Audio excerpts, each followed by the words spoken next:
Bonjour, bienvenue dans la série sur les échecs.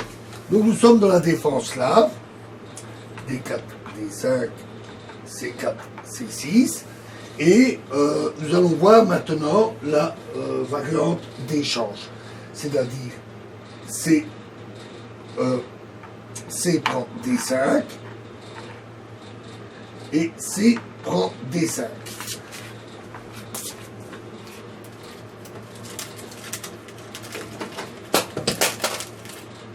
Alors, cet échange stabilise le centre, bien entendu, et on voit on a une structure symétrique des pions.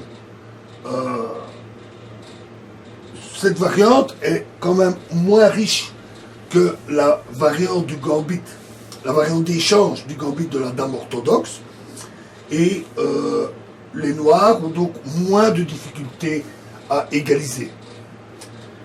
Cavalier C3, cavalier F6, cavalier F3, cavalier C6, fou C4.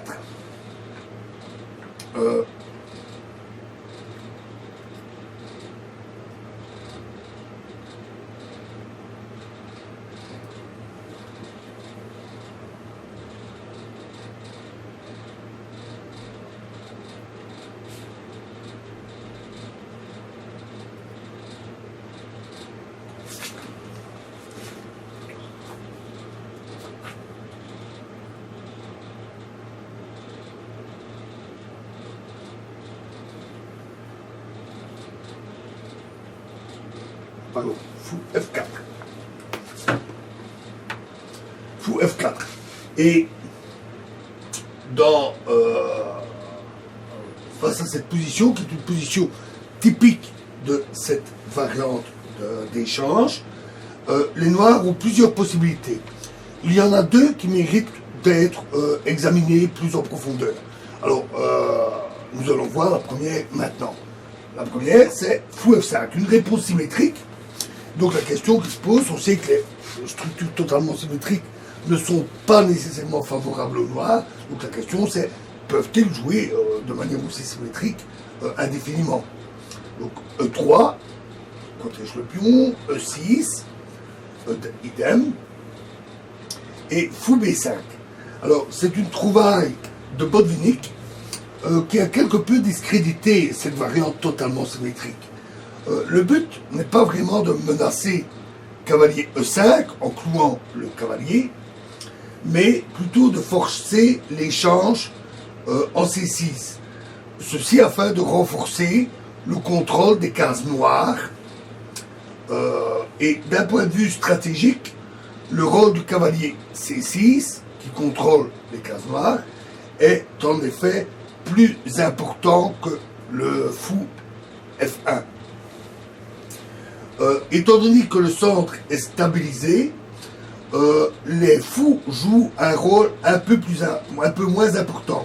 Ils sont moins efficaces que les cavaliers, qui eux peuvent attaquer aussi bien des cases noires que des cases blanches.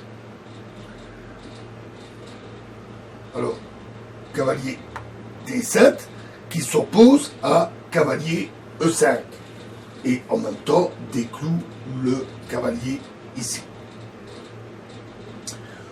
Notons que fou D6 est peut-être plus efficace. C'est une variante à examiner.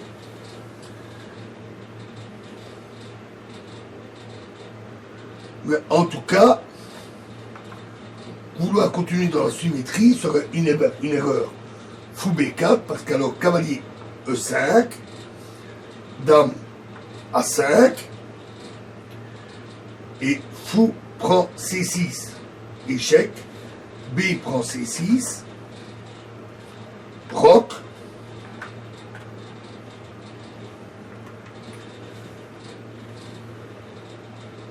fou prend C3, B prend C3, avec, dans cette position, un très net avantage des blancs qui contrôlent bien le centre et ont un avantage de terrain. Voilà, alors remettons la position.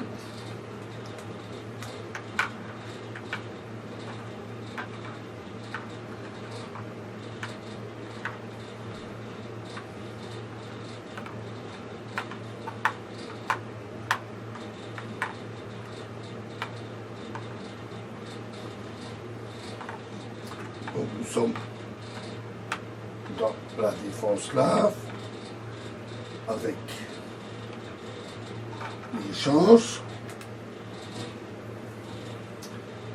Cavalier C3, cavalier F6, cavalier F3, cavalier C6.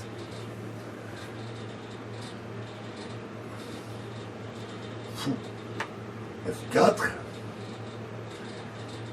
Fou F5, E3, E6 et fou B5.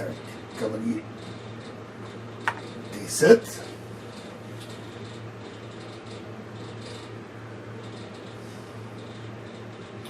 Et donc ici, les blancs atteignent leur objectif qui était d'échanger ce cavalier. Fou prend C6, B prend C6, roc. Et arrivé à cette position, les blancs ont un net avantage, essentiellement de développement ainsi que légèrement de terrain, mais il faut bien dire, on manque d'exemples en pratique pour affirmer avec certitude que l'avantage des blancs est suffisamment important. Alors dans la prochaine vidéo, nous verrons l'autre variante, l'autre possibilité des noirs, qui est le coup E6. Je vous remercie.